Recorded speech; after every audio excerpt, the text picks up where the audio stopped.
Father Idler, honored guests, Grand Knight, council officers, Brother Knights, and ladies and gentlemen. We are living in an age of low-intensity persecution of Christianity as a whole, and Catholicism in particular, in the USA. It was brought about by a combination of two historical trends, one legal and political, and the other cultural and moral, both proceeding for at least 100 years. During this presentation, we will attempt to understand these trends and how they merged together in recent years. In doing so, we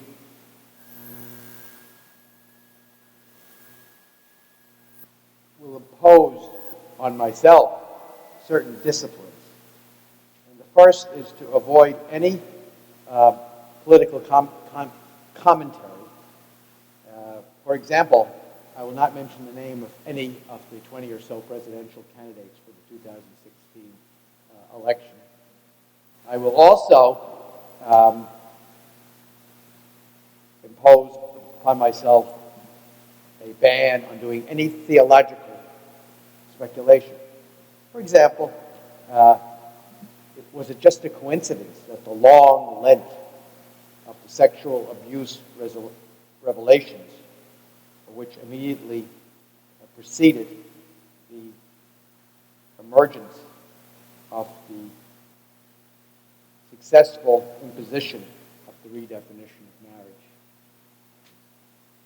So we'll get right into, we'll start with the United States Constitution. And only two parts of that bear on the issue of religion, but both are very favorable to religion. And the first one was adopted in 1788, and it's Article 6. This is the least known of the two. And it states that no religious test shall ever be required as a qualification to any office of public trust under the United States.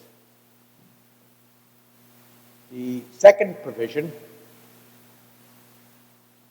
was added in 1791, and that is the more famous First Amendment to the Constitution, and among other things, such as freedom of press and speech and association,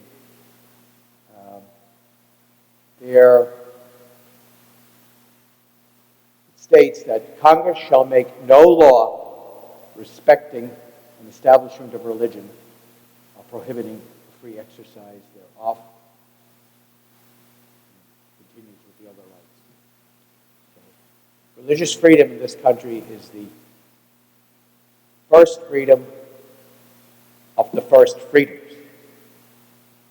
Now, during the 19th century, religious freedom was under attack from a sectarian bigotry coming from some Protestant groups. And I'll give you an example of that. There are many examples, but I'll take one, the Blaine Amendments.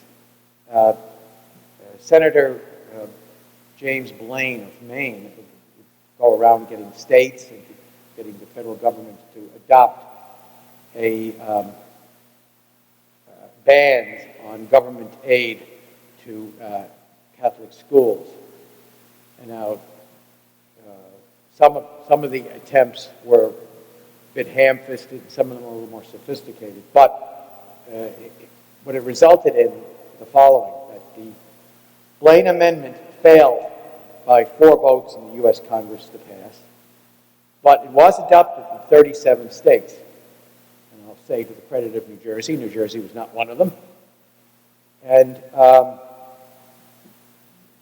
it also kind of sealed the fate of the political career of Senator Blaine, because he lost the 1884 presidential election to Grover Cleveland. The next significant step was in 1925, which was sort of the high point of this form of attempted persecution or persecution.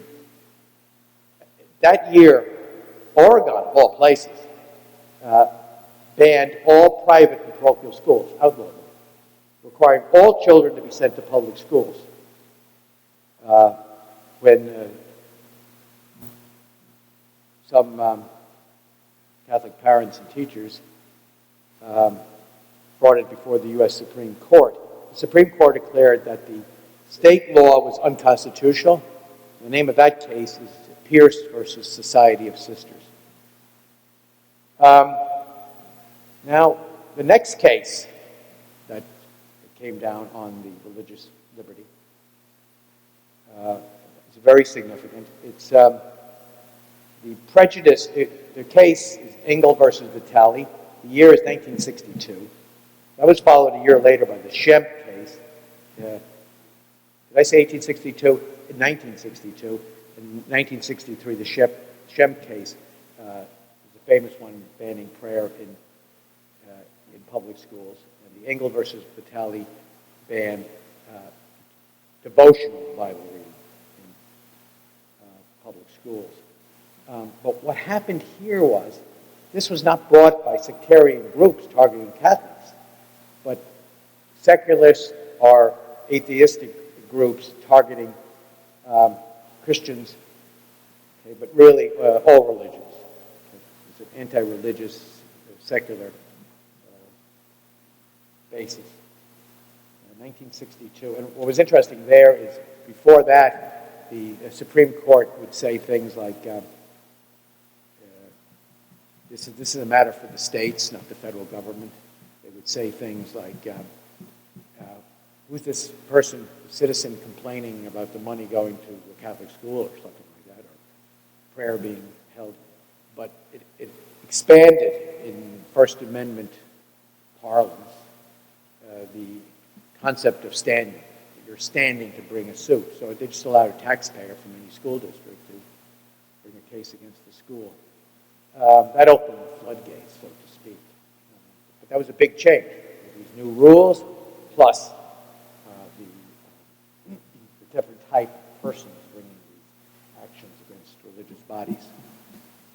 1965, in a famous case of Griswold versus Connecticut, the United States Supreme Court declared unconstitutional a Connecticut law making it a criminal offense to use any form of contraception. I told that to a friend of mine who's a professor at the University of Connecticut just about 10 years ago. He couldn't believe me, but that was true. And the court grounded its reasoning on a right of privacy found in the nature of the marital bond itself.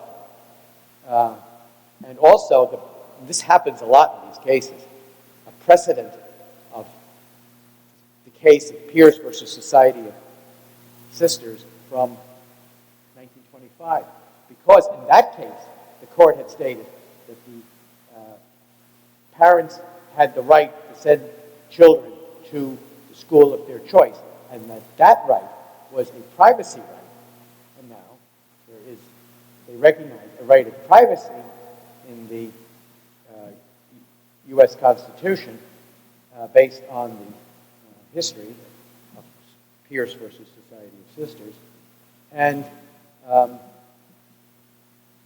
then began the movement to extending this right of privacy to other aspects of life. Example, marriage. And unfortunately, they also used the word, first time in my life I ever heard it, penumbra, Penumbra. And what What that means is there's rights clear in the document. There are some rights that are kind of rationally implied, like maybe the right to privacy, to send your children to school, their parents want. But there's also penumbraries, that there's emanations of these rights that go far beyond what the text says. Now, in 2 years later, 1967, there was a case, good by way of background, but not directly regarding religion, is Loving versus Virginia. The court declared unconstitutional a Virginia law against interracial marriage, saying that marriage is a basic civil right of man, and that the law was invidious racial discrimination, that's a quote, and it targeted only one race. And but what's important about that is that they made it really clear that the ruling was compelled by the history of slavery and brutality, and they did a very comprehensive history of the sufferings of descendants of African natives of Africa who were taken here as slaves. But they really focused on them, and that's going to be important later, okay? But that's why I'm mentioning that case. In 1973, of course, is the notorious case of Roe versus Wade, where the court found a constitutional right to abortion, basically on demand, in the penumbras, they actually use the word, of the right of privacy. Okay. And then things get a little bit more scary. What's probably interesting, you're probably thinking you've heard many of these cases before. Some of them you probably didn't hear before, but they're all of significance. 1983 is the case of Bob Jones University versus the United States. There, the Supreme Court permitted the IRS to revoke the tax-exempt status of a Protestant university in South Carolina that advocated and practiced discrimination against African Americans. The court found that the school's policies, such as outlawing interracial dating, were, quote, uncharitable and too contrary to public policy. And this was despite the school's assertion that it was following Old Testament religious practices of forbidding the commingling of the chosen people with foreigners in the books of the Old Testament. Now, my reaction as a young lawyer at the time was, again, I had no love lost for the Bob Jones University. And at the time, they were actually involved in support, financial and otherwise, of Protestant terrorist organizations in Northern Ireland in their struggle with the Catholics at that time. So I didn't particularly care too much for them, but I was very uncomfortable with that decision, and I found that it was an extremely dangerous precedent, because the IRS could be turned loose to anybody. And the only dissent, it was an 8-1 decision, was Justice Rehnquist, who later became Chief Justice. And he was the sole dissenter, and his grounds for dissent was, this is such an important matter. This government agency doing this on its own. There's no act of Congress here. There's not even a presidential executive order. And so he questioned it on that grounds. And again, he was proven right. But again, I was no fan of Bob Jones University. Still not a fan of Bob Jones University. In 1993, in the case of Smith versus Oregon, a very interesting, unusual case. The Supreme Court, in a decision written by Justice Antonin Scalia, okay, ruled that American Indians in Oregon could be prosecuted and then fired from their jobs and then denied unemployment for using the illegal drug peyote for some religious ceremonies, despite the fact that the use had a religious motivation, and the Indians claimed protection of the Free Exercise Clause. The court found that written the decision by Judge Scalia, the drug law was a valid and neutral law of general applicability. What's interesting there is Justice Scalia is usually on the other side of religious freedom cases, but there's two forms of conservative jurisprudence, and Scalia represents one school of thought, and that is called contextual, or contextualist. That you look at what the law says, and you apply that law, don't look anywhere else, and you let the chips fall where they may. That's what happened to this Indian tribe. But other justices, like Justice Alito, conservative in their interpretation of the Constitution, but they're originalists. They look at the language, they're intending to apply it, but they also have a look at the legislative history and the circumstances under which Congress passed the particular provision, and they just want to make sure that the intent of the Congress passing the legislation was the same as what they thought the actual language was. So I hope you see that subtle distinction. That's why on very rare occasions you will find Scalia and Alito on opposite sides of the decision.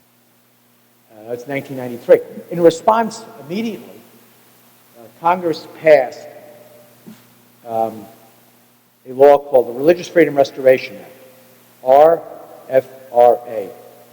And it was in response to the Smith decision, the Oregon decision. And what it did was, in religious freedom cases, if the people involved, the religious claim, are in the cert, the First Amendment, the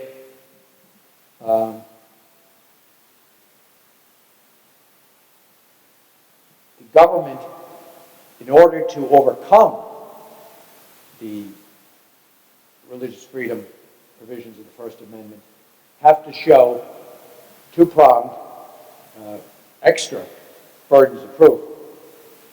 A compelling government interest, that it can't just be a valid government interest or a legal government interest, it has to be a compelling government interest. That's a higher standard of proof, and it must be the least restrictive means of the government obtaining that goal that they wanted to pursue. And that is pretty good protection for people exercising their First Amendment rights.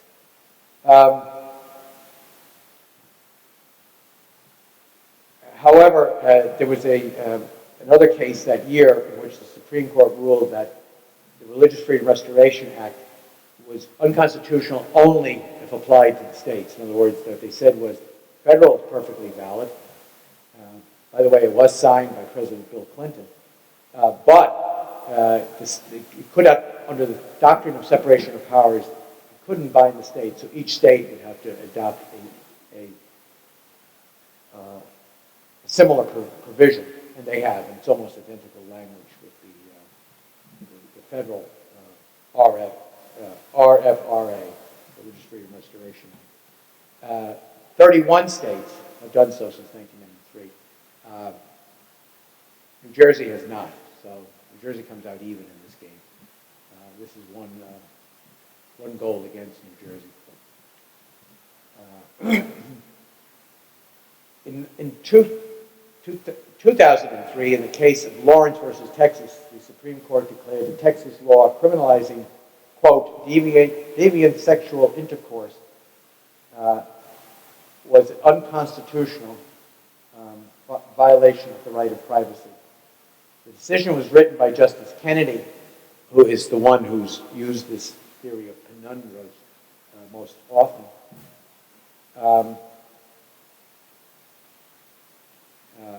In a long dissent, Justice Scalia mocked Justice Kennedy's decision as a penumbra, even though in this particular case, 2003, Justice Kennedy, who had used the terminology in prior cases, he called it a penumbra ruling.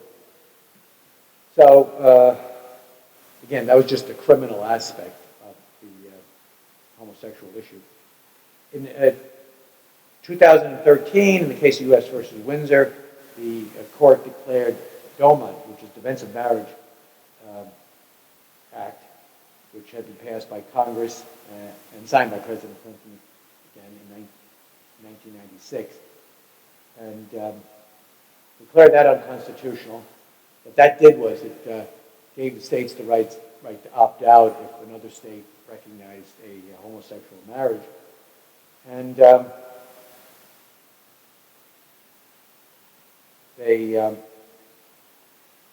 they said, no, if they recognize your driver's license, they'll have to recognize a marriage license from another state as well. The worst part of that decision was it allowed attorneys general of the various states, if they disagreed with, with a law that was being attacked on these grounds, that they could withdraw their representation of the state in that case, and there's nobody then there to defend the law.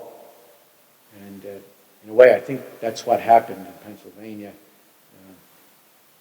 where Governor Corbett changed his mind at a certain point and did not appeal a decision by a judge in Philadelphia to that effect. And then, of course, everybody knows 2015, Obergefell versus Hodges. Justice Kennedy, again, writing, found a new constitutional right in the history of marriage, whatever that means, and the 4th and 15th Amendments to the Constitution, which are the provisions for equality, or as they say in the Constitution, equal protection of the law and due process of law. But actually, it was based upon the subjective feelings of Judge Kennedy, or given his proper title, Justice Kennedy. Chief Justice Roberts, who was the mildest of the 4 dissenters, described that decision as, quote, an act of the will. Okay, so that brings us to where we are now. What's interesting is, since I started working on this in June, there have been dozens of new cases, dozens of new actions, rulings. There's a lot going on. Maybe I'll have time to get to a few of the very recent ones. It's nothing, and they're not all bad. It's a chaotic type of situation. Now, we'll discuss for a second the culture. Going back 100 years, the culture in Western Europe and in North America, United States, Canada, it was greatly affected by the Frankfurt School, which was based in Germany, but people from all over Europe involved, and a professor there by the name of Herbert Marcuse, and a founder of the Italian Communist Party called Antonio Gramsci, who's the driving force behind these things. What Antonio Gramsci did, he was a Sardinian, and unlike Stalin and the Russian communists who emphasized military power and heavy state-owned industry, Gramsci believed that to get to true communism, this workers' paradise, you don't follow those rules. You attack the hegemonic culture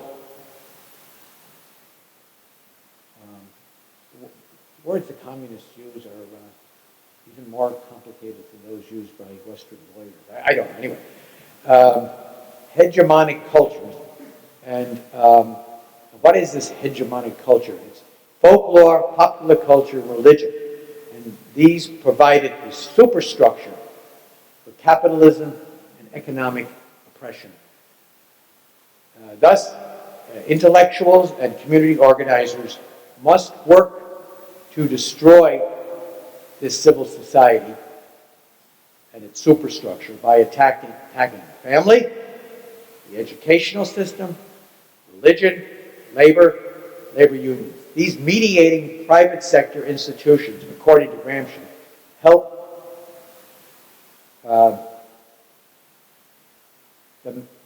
help keep the masses loyal to the capitalist and democratic status quo. What's interesting is Gramsci uses the word democratic pejoratively.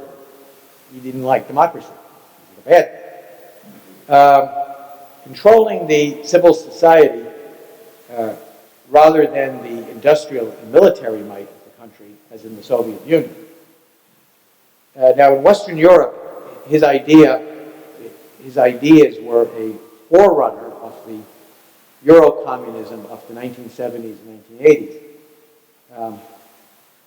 Euro-communism in these countries, they never took power because the Soviet Union collapsed before any of them were elected to power. But they were more popular than the Soviet communism because, unlike in Soviet lands, the Euro-communists told the people that they could maintain their libertine lifestyles when it would come to, to be short about it, sex, drugs, and rock and roll, things that could land them in Russia in jail. His ideas were adopted by the Frankfurt School in Frankfurt, Germany, in the 1920s, and and again, one of the chief professors there was Herbert Marcuse, who, along with many other professors there, fled Germany before, during, and after World War II, and I think Marcuse went to San Diego State University. He went to California. They were some of the leading professors and teachers in the 1960s that indoctrinated the so-called New Left student radicals. And they've been a major force in our society ever since, working their way through the institutions, just like Gramsci advocated, following his script, not Stalin's, and not Mao's. Okay, they're the two historical trends. Now, the present situation of Christians and other serious believers in the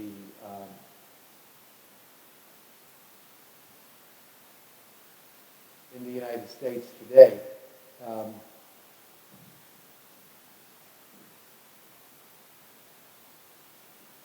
now stands, the law now stands in support of the secular atheistic positions of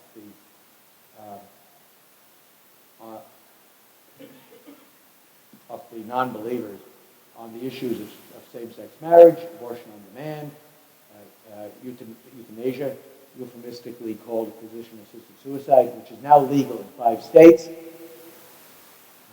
just like homosexual marriage was a year or two ago. The 5 states, I believe, off the top of my head, are Washington, Oregon, California, Montana, and Vermont. Now, these are wedge issues that the secularists or atheists are using to punish Christians and others for believing, and other believers, such as Orthodox Jews, for believing contrary to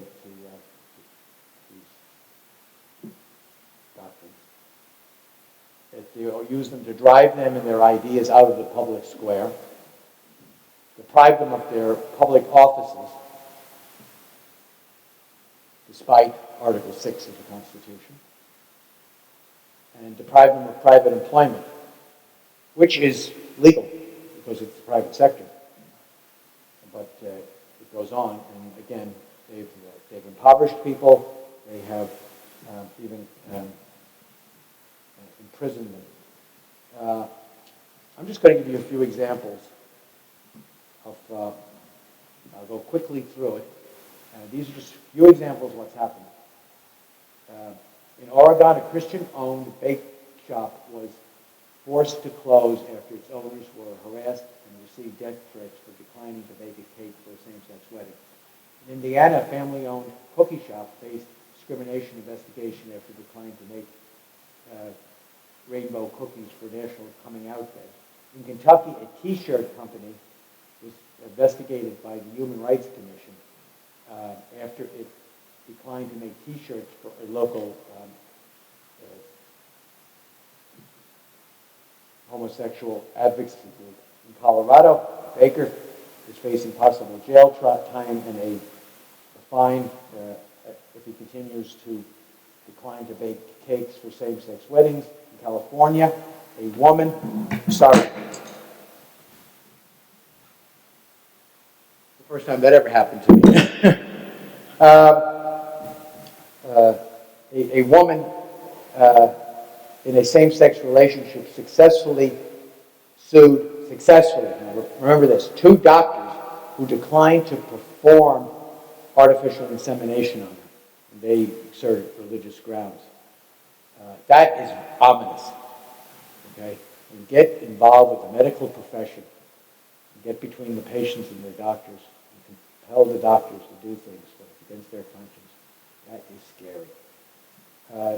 In Illinois, owners of bed and breakfast who declined to rent their facility to a same-sex couple were sued for discrimination. In Massachusetts, Catholic Charities had to stop offering adoptive services in order to avoid being forced to place children with same-sex couples. In the state of New York, fined the owners of Liberty Ridge Farm $13,000 for refusing to hold a lesbian wedding ceremony on their property. Okay, they're just some of the examples.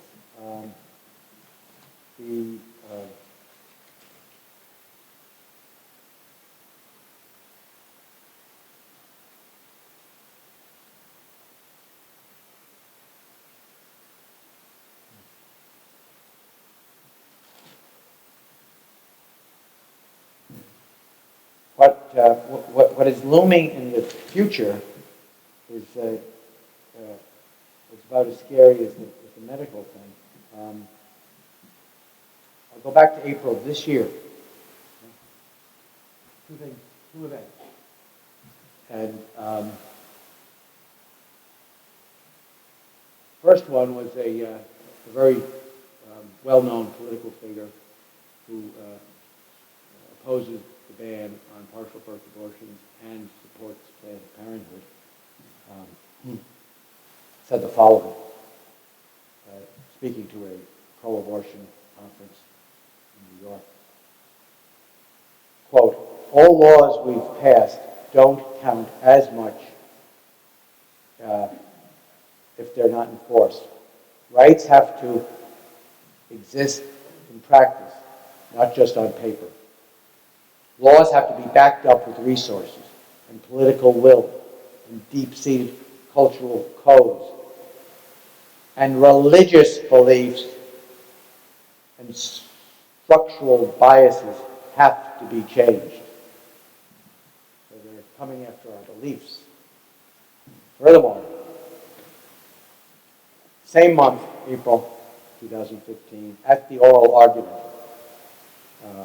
in the Supreme Court on the same-sex marriage case, Justice Alito asked the Solicitor General of the United States if a religious school would be forced to provide married housing for a homosexual couple. After the Solicitor General dodged that question, Alito asked if the school would lose its tax-exempt status. The Solicitor General said he didn't know, but conceded it, quote, "it is going to be an issue," close quote, and then he cited the Bob Jones University case from 1983 as a precedent. So, they're not finished.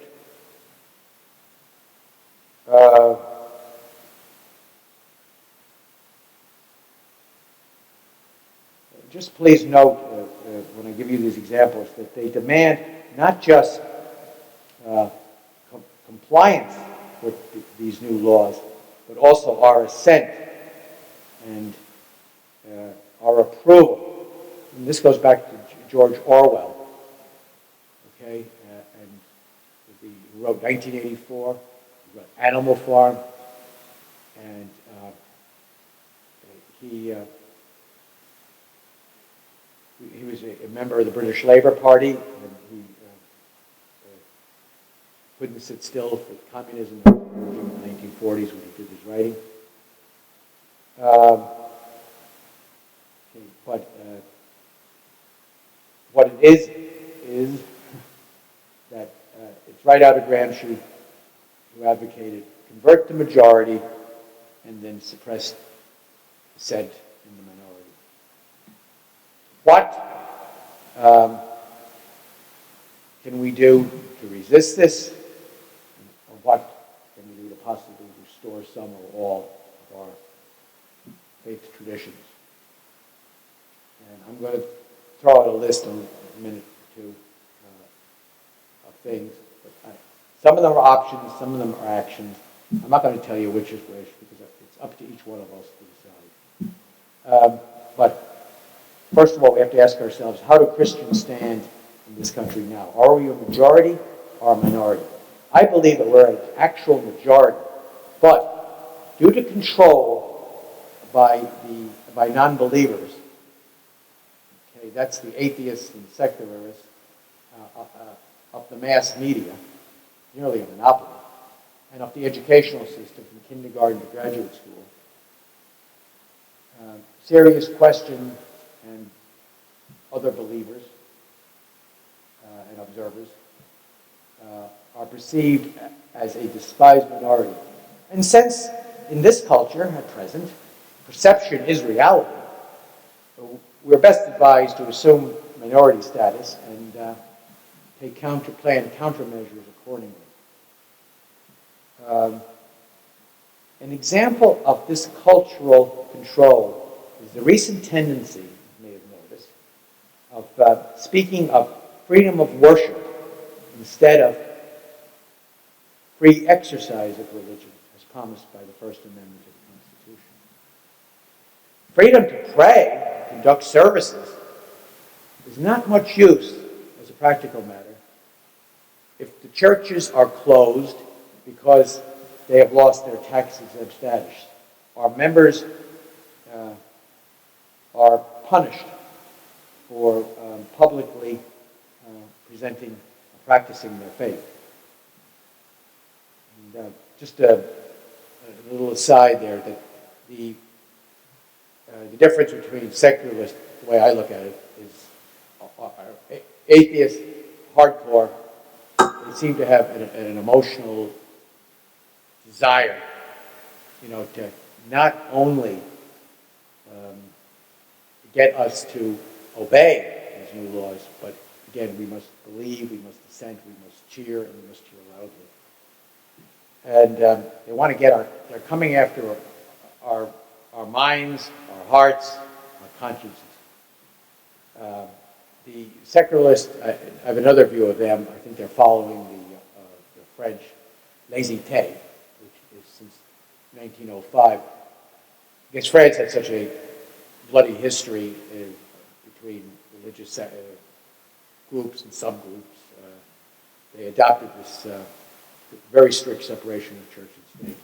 So even very devout French presidents like Charles de Gaulle never, or even less devout, but probably sincerely trying, Sarkozy, never brought religion into the public square, and never publicly spoke about it. It's kept in the home and in the churches. But in any, that's the difference. That's the way I look at it. But now I'm going to give you, or conclude with a list of necessary actions and optional actions. But I'm throwing them out in a very odd order because I don't want anybody to imply that I'm endorsing some more than others. And I'll tell you if I think something is mandatory. We have to struggle to preserve, number one, preserve and strengthen the Religious Freedom Restoration Act mentioned earlier in the federal Congress and in the 31 state versions. Two, get a Religious Freedom Restoration Act passed in New Jersey. Three, stand up against political correctness by governmental officials and corporations. This is easier said than done. I'm not asking anybody to lose their jobs and have their family, go hungry and be homeless. So we have to be discreet on this thing. But there are certain people who are in a position to take a stand. Should hear it. Hear their consciences and act on it. Four, understand that anti-discrimination laws under the 5th and 14th Amendments were intended to protect the descendants of African slaves, not everyone who claims to take offense. Read the language of Loving and Bob Jones, and understands the history of why this particular group in the country needed anti-discrimination measures. At any level of government, federal, state, or municipal, are not rooted in the Constitution. So anti-discrimination measures are not rooted in the Constitution, only in regard to the original civil rights, racial equality issue. Five, support the Lee-Labrador bill and to protect the tax-exempt status and prevent the denial of grants, contracts, accreditation, and licenses to individuals or institutions following their faith teaching on marriage. And that's Senate Bill 1598. Sixth, I'm recommending we must continue with litigation. The contraceptive mandate you may be aware of, requiring all, under the Affordable Care Act, requires all employers, all private and public employers to provide all their employees with coverage, health insurance coverage for contraception, including, Plan B and abortifacients. The case was, in 2014, the Hobby Lobby case was one where a corporation won at the Supreme Court by a vote of 5-4, that they didn't have to do that. But every case is different in its facts. And just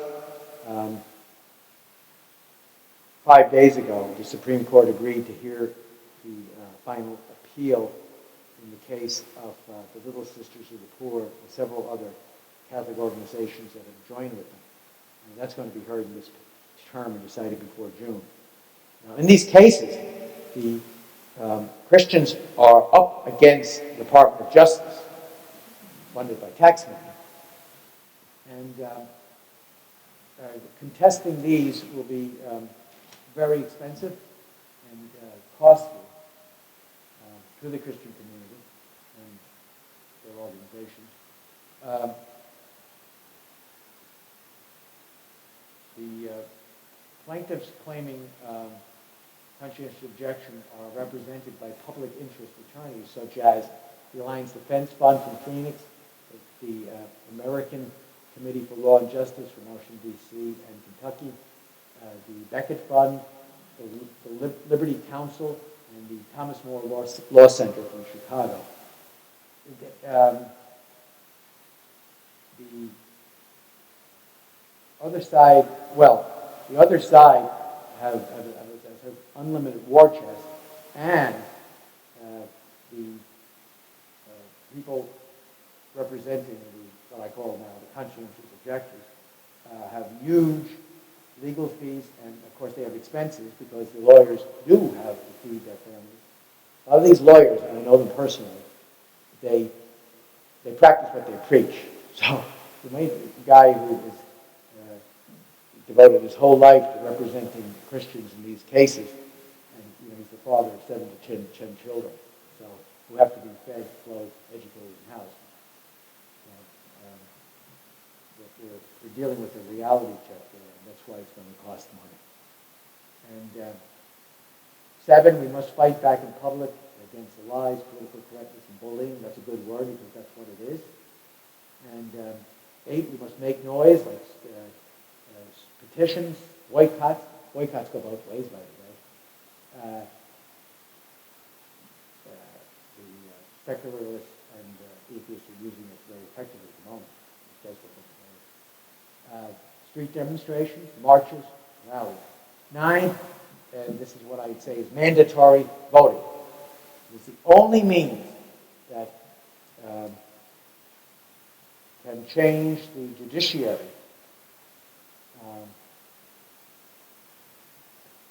in 2 ways. This is the way voting can change the judiciary. First, new judges and justices in state and federal courts will be appointed. And 2, and that's fairly understandable, 2, it sends a message to the courts and judiciary and administrative agencies, because they're becoming more important. All of these persecutions, prosecutions are done through these shadowy governmental bureaucratic agencies, accountable for very little, if anybody. But it sends a message what the real public opinion is. And it's funny because in the 19th century, there was a newspaper writer, columnist, commentator. He used to write under the name, the pen name of Mr. Dooley, and he would write in Irish dialect. One of his famous sayings is that the Supreme Court follows the election returns. And what he meant by that was that the justices read what the election returns are, and sometimes they get a message that they better go slow on certain trends in the court system.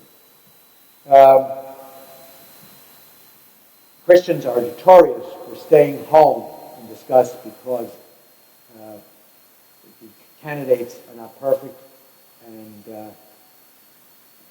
they're looking for the perfect candidate to vote for. But just look at the results of that habit, the stay-at-home habit. 10, education. We're going to take another look at homeschooling, and I'll emphasize real Catholic schools and universities, internet learning, TV, radio, and we do know that we now in this area have 2 Catholic radio stations, 1570 out of Doylestown, Pennsylvania, and 640, the news station out of Mount Holly, New Jersey, worth listening to. Also, the sonograms have worked wonders in the pro-life movement. They're costly, but they have saved an awful lot of lives. Probably Mark might know more of the actual statistics. But to show a woman the sonogram with that baby inside her, it often is very persuasive. Also, an organization called the Catholic League out of New York, headed by Bill Donahue, Professor Bill Donahue, Dr. Bill Donahue, engaged not in litigation, but in public relations, advocacy, and sort of sometimes making a nuisance of themselves, but that's good. And calling attention to the Catholic position on these things.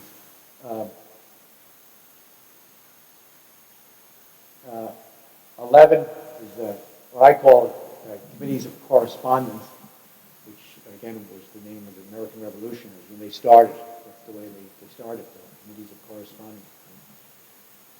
They talk to each other.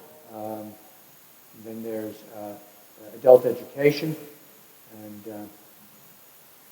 we better start talking to each other. Also, organizing, more informal workshops, seminars, and conferences to get some action underway. 12 is what's called, we're going to see a book about this in the next year, Benedict option. When the barbarians overran Rome, St. Benedict moved some of his monks out into the countryside and built monasteries. And what happened is devout Christian people moved from the cities of Italy, particularly Rome, where the barbarians were trying to steal everything they can get their hands on, out into the countryside and built around the monasteries towns where the monasteries served as the school, the hospital, and the center of life, as well as the church. And so these were monastic communities, but they were, and I've seen it myself in Ireland, in certain places, Clonnoise, in Glendalough, where you have the old monastic ruins, but you have houses, old houses around it. And people would go to live there, and it's being done already. Where in Clear Creek, Oklahoma, Benedictines built a monastery out in the countryside, and people have gone out there and settled.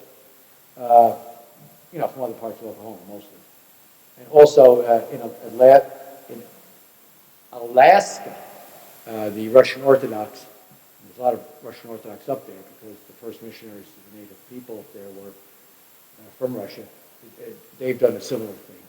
They're one of their monastic orders. I don't know which one, but they're doing a similar thing up there. Also, there's the creative minority theory, which is advanced by Rabbi Jonathan Sachs, the retired chief rabbi of England and Wales.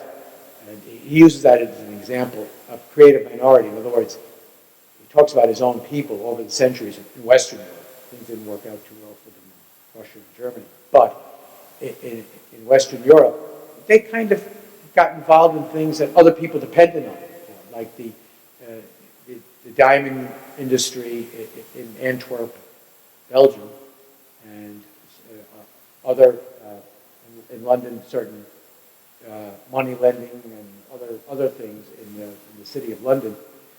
But it helped them become accepted, and their way of life, comparatively eccentric, was pretty well tolerated in most of these countries. But he's advocating it for all Christians and Jews at the present time. 14 is Christian witness in our own life. That's the hardest of all to do, because they'll throw hypocrite at you all the time. So things you have to acknowledge. We're practicing Catholic means we're only practicing. But the 15, and the last one I put down here is, I have to mention it, civil disobedience. In the tradition of Martin Luther King, letter from a Birmingham jail, and Mrs. Kim Davis a few months ago, where in Kentucky she went to jail for refusing to approve a marriage license. She was a county clerk. She still is. She spent 5 days in jail. Interesting part of that case is I regard her case with religious freedom as one of the weaker ones in the country. But the fact that she stepped out and went to jail greatly enhanced her credibility. Pope Francis made, you know.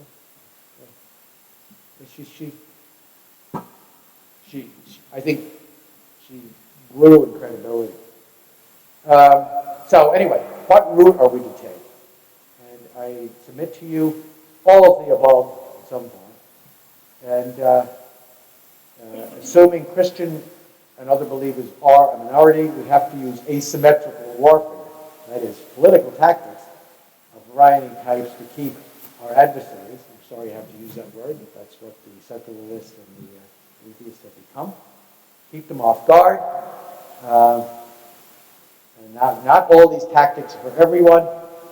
Let your conscience be your guide. I wish you all a happy Veterans Day, without whom we would not enjoy any freedoms, religious or otherwise. And I thank you, and God bless you, and God bless America.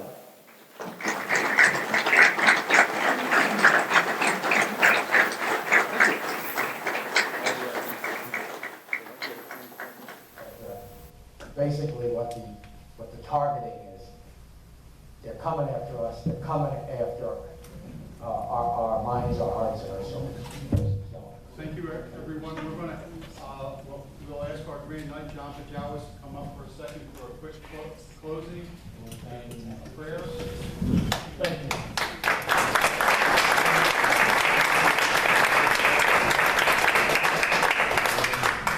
Good evening. As Mark mentioned, my name is John Pajawas. I'm Grand Knight here at Santa Maria Council 1443. As typical at our meetings, we'd like to introduce everyone and welcome everyone. So, we're Vice Supreme Master, past 8 deputies, District Deputy, other council members, brothers, ladies and gentlemen. Thanks for coming. Obviously, we want to thank Judge Barrett, everyone else, Eric, Jay, Mark, everyone else who helped set up. You are welcome for refreshments downstairs. This is a great night to get people things, and the fact that you're out here shows a lot of people care about these issues, and it's important. We've got to keep it up. And I ask that for any feedback, if you have any other topics you want to bring, we want to do this because this is important. This is a great way of getting people to know that other people are concerned, care about, and like Judge said, we have a right in this country to act, and we have to act because, unfortunately, silence becomes acceptance, and we've seen a lot of times in the past we've been too silent in a lot of areas when we really have strong issues, so we can't be silent anymore. All right, so with that,